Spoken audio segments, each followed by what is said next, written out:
to Marantz Rantz, no advice on finance. Spin the wheel and take a chance. Get an NFT and a little education. The system got undertow, that knowledge is flotation. You wanna learn? Well, you came to right place. You're pumping AMC, might get slapped in the face. Get your due diligence, know who the villain is. Don't be a sheep when the shepherd's carnivorous. So come learn, laugh, and maybe you win big. And listen up, y'all, the wheel is not rigged. Everybody get a chance in the live chat. Kyoto spin wheel, you win just like that. Retail fight back and this retail winning. Y'all just wait, man, this is just the beginning. All fellow simians, GME group singing the truth. We just chillin', infinity pool swimming.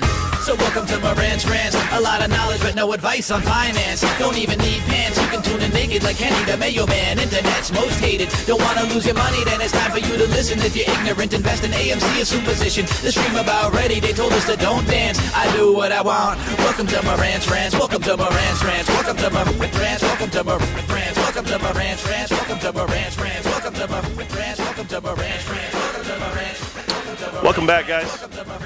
Appreciate you. Love you all. Thank you so much. All the technical difficulties about to go crazy. Welcome back. Welcome back to Marantz Rantz. Plenty of good information, a little bit of motivation, a whole lot of truth, no financial advice, but I appreciate you either way. Cleaning up the house, getting everything going again, cut the grass, lost some weight while doing it. It was 117 degrees in October. That is absolutely wild for where I live. It's wild for anywhere on this face of the earth, on the planet Earth. But I know there's a debate going on tonight between two vice presidential candidates that don't really matter, J.D. Vance and, of course, Walz, whatever his name is. I don't really care. Doesn't matter to me. From what I know about vice presidents over my lifetime, they mean absolutely nothing. They do nothing. They're the tiebreaker within, I guess, if you're going to have a tie in the Senate, great. I don't care. There's so much more to life than just worrying about who's going to be the vice president. But I will tell you this. I've been paying attention to the strike. Okay, if you guys are not familiar with the strike with the International Longshoremen Association, the ILL, we'll talk about that in detail to a point and the effects it'll have on the market. It's already having effects retail. If you don't know, I'll talk about that. I have an acute view on that. In addition to that, we're going to talk about GameStop markets, China, and, of course, what's happening here, the sell-off that was the hunt for Red October is what I call it. It was a bloody day. It was a red day. It was terrible for a lot of the market. But yet, here's the SPY, undefeated, 570, and it doesn't make any sense, right? The market doesn't make any sense. This economy doesn't make sense. But, you're a month away from an election, and you might see some influence. So we're going to speak on it. I'm going to talk to you guys in detail, everyone in the chat. So I just want to say thank you so much for coming back as you do. Yes, GameStop currently trading at $21.83 right now in the after hours. And for me, it doesn't really matter where it trades. I'm just happy that it's in the 20s, 21.20, that range, because I felt the bottom was the 21.50-ish.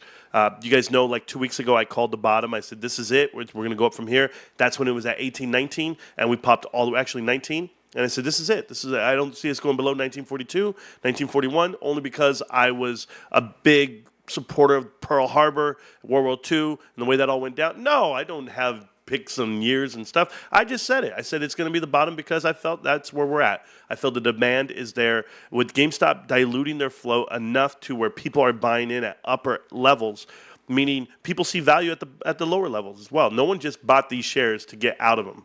No one bought the shares of GameStop to get out of the stock tomorrow. They know exactly what the game plan is. They see what it is from a mile away. And I am going to talk about the snake, Tony De Niro, tonight. Tony is out here parading around and mocking the show and the channel tonight. And, Tony, I'm not going to let it go unseen because people need to see you for the clown you are. If you don't know how serious we take this channel and the information we pass around, then maybe you haven't watched what Connect Hey guys, the Dots welcome is. back. Happy Tuesday. I don't even know October what the hell I'm 1st, watching right here. 2020. Get his ass out of here. Tony De Niro is live right now, and he's dancing around. Is he still live? Oh, there he is. 69 people watching, Tony. A prime number for hugs, you Tony. and the three dudes that you hang out with, Mediocre Trader, and Mike. And they're all drunk, by the way. I don't know why you got to be drunk to do a show, but wearing a space helmet as if you're going to space with your bullshit, we're going to find out what you're all about, Tony, and your bullshit-ass intro.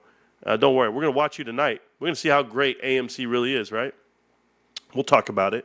I'll speak on it. Remember, I haven't even watched that show. I haven't seen it one bit, 1 ounce. I've been here live on TikTok for the last hour. I've been dealing with you guys. I dealt with the guy at my door that I had to, see him off my property type shit. But we'll see what it's all about. If you guys have any questions, you know where to find me. I'm dying to know what they say about AMC and how they're so bullish about a failed company, a failed CEO, and the investors that are failed as well. They're all paper hands. I don't know a single AMC guy that's not paper hands other than the ones that are trapped, the ones that are sitting on their hands because they refuse to sell at a loss, knowing damn well it'll never get back to the $300 they need. And if you think I'm exaggerating on the $300 number, they are 10-to-1 reverse stock split. They literally bought shares at $4. That's $40.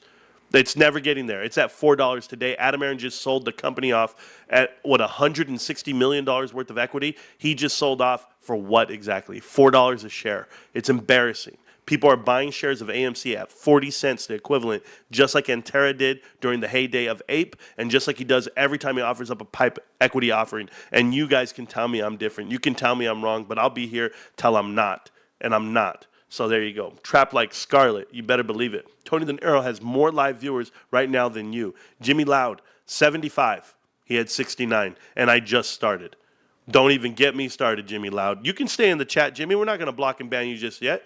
But remember you said that, because I do 2,000 a night, and he does what? He does 69 dudes a night. That's about it. Maybe just him and Mediocre Trader 69 each other. Who knows what it is? But I heard he likes it. He likes when the nose tickles him. That's the way it goes down. We'll go ahead and touch on the stock. We'll touch on the fundamentals and or the lack thereof. But Jimmy Loud, you're here and you're not there? How could you do it? Or do you have a phone and a PC? Are you doing both, a tablet and a phone? Or maybe you have two phones. Maybe you're one of those dudes. Nah, baby, that's just my burner account. That's what it is. Why are you so mad, though? Why aren't you mad? Why am I so mad? Because someone's been around on YouTube for 3.5 years lying to the people. Someone's been out here telling people AMC is a good investment. Somebody still has the audacity to tell me that this investment is turning around and that the fundamentals are improving. I just had somebody say it to me in the chat, say, Marantz, but you got to admit it, AMC fundamentals are improving. I said, what do I have to admit? There's nothing improving. You can overextend yourself all you want. You can spend your way all the way to profit if you want. But guess what it's going to cost you? Everything. It costs you everything. You tell me one shareholder that's made $1 off of that investment. There's no one. Everybody lost their money except for the people who traded it the day it ran up and the day it went out. That's it. But if you held it past Ape, you lost your money. Anybody who held it on the other side of Ape to the next side, gone. Over from the reverse stock split to now, gone. There is not a single person that made dollars off this stock because Adam Aron is in charge. The only person making money off of this company are the insiders themselves. And it's ridiculous for anyone to say otherwise. You guys lack intelligence. You know, like whenever I play a lot of video games, so I always think about attributes. And I'll be like, intellect. You guys literally put 0 points into intellect. It's crazy. But vitality, you got to put it all there. I swear to God, you guys are going to live forever on this shit. But you're never going to produce an ounce. Nothing. Studio looking tight. Cheers. Thank you so much, man. Yeah, the wifey bought me a sign. Sign still delivered, I'm yours. I'm still working on stuff in here. We're going to be soundproofing the panels, doing all this stuff to the room itself, so I sound a little airy, but I'll be fine. Get the visuals down first. But Jimmy Loud, what a name, bro. Why aren't you mad? Maybe you forgot the part where they say that I lie about GameStop. I mean, did you forget that part? Where people claim they're about retail investors, yet they don't talk about retail investment at all. They don't talk about GameStop's the only thing owned by retail. AMC's not owned by retail. It's owned by private equity. Go look at it. Why were you there? You own AMC? Exactly. People lost over 95% of their investment there. Exactly. I was in it. And I've been telling people for 3.5 years not to get in it. He's not yelling. He's just naturally aspired like an old muscle car. Yeah, you know, it's crazy, guys. My shit revs. My engine revs. You would rev too if people were stealing money from you. Let's talk about the doc. Let's talk about this, guys. I'm very tuned in to the strike that's happening for the longshoremen. If you're not familiar, these longshoremen are on strike right now on the East Coast, from East Coast all the way through Texas, through the ILA, which is the International Longshoremen Association. Their head of the ILA is Harold Baggett. Is that his name? Harold Baggett. And the problem that I have with, is it Baggett or Daggett? It's Daggett. I can't remember. Baggard? I can't forget. What can I remember? Anyway, Harold. I know who he is. And Harold's been with the ILA for like 58 years, 60 years, something like that. He's been working with them forever. And he's very boastful that he's going to hold America hostage by not allowing the shoremen to go back to work, and they're on strike today. I feel it's a political move. I feel it's all for political gain. If you're not familiar, the ILA backed the Biden administration and the Harris camp for re-election and new election via the presidency. It is a left-wing play, meaning they knew the automation was coming into effect. If you guys are not familiar, the Long Beach Pier, all on the left-hand side, they have automation. What does that mean? They have electric vehicles. They use the little controls, and they take freight from point A to point B, and they're, if you know anything about business. So the way it works, you're live again, shot. Yeah, thanks. Yeah, the Ports Authority, Savannah Ports Authority, and when I worked in Savannah, Georgia. And the Ports Authority themselves, it's like a whole nother city. It's a mob. And these guys, they only hire their friends, they only hire their family, and they literally all rake in, overtime, and they're all overpaid, and they all walk slow, and they just go along about their business because they're protected by the union. So the crazy thing for me is, it's everyone. There we go. No, it was laggy. Is it good now, though? I just want to know if it's good now. It should be good now. So anyway, the crazy part for me is these guys all feel like they should get paid more. When the lady that I was talking to and listening to, they were like, hey, my husband works 100 hours a week. And I'm just like, that's the problem. That's the problem, that it takes him 100 hours a week to do the job that a machine could do in 40. Listen, it's not that I'm pro-employment and not. You guys have to find a way to get jobs that are not obsolete. You're going to get shifted out of there. The whole thing the idea about machines got to run, right?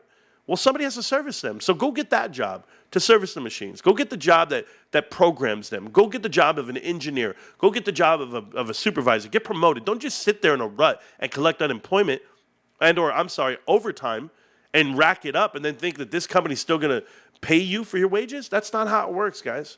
That's not how business works. Companies out here, trillion-dollar companies, billion-dollar companies, find ways to do things without you. You need to make yourself undeniable. That's not what they do in the ports. They sit there for 135 years and just racking in the overtime. Guess what? And they can. And they probably laugh about it too. And their wives get to laugh about it because they don't work. And they're just sitting back, and this is what they do. This is the best job you can have in that city. And that's all along the shoreline. You don't think people are overpaid? I'll show you people who do that job for a third of the price. They're everywhere, all over the world. This is a first world problem. And I'm telling you this because they knew automation was caught in Alabama this summer in July. But something happened in July. An attempt on someone's life happened in July. And that wouldn't have made the news. You wouldn't even got near the news and say, hey, man, these guys broke contract. They actually hired machines to do the job. That's not fair to us. We need to ensure we're using our people. Okay. So what do? You plan for the contract to expire and you go strike on October, a month before the election. And who's going to save it? Kamala Harris, the leadership of, going to come through. Her labor secretary is going to come out and they're going to be like, yes, we patched up the holes. We fixed this economy. We fixed the world. Gas prices are going to go through the roof. Do you guys know what's happening right now? Does anybody understand what's happening at big stores like Walmart, Costco, Sam's Club? Anybody know what's happening right now? The fear of the strike. People are buying everything. The shelves are being depleted right now. You want to talk about overtime? Hey, strike workers and strike moms and dads, okay, and wives. Listen, all you longshoremen, pay attention. Everyone who's working retail was just as essential as you were at the docks, and the truck drivers as well. Everyone's essential in this country. When you figure that part out, that everyone's essential, then maybe you'll understand what you're really worth. Everyone's worth the same thing. There's nobody worth more than the other. That's why I don't have a problem with people asking for what they're worth. But I do have a problem with putting a price tag on yourself at an opportune time. The East Coast just went into, a flood and disaster, everything. People are homeless, people died, and people have no power. And then you put on this. You go out there and you say, I'm going to go ahead and go on strike now. Well, guess what? More opportune time for you to apply pressure, the leverage that is you there. But let me tell you something, Harold.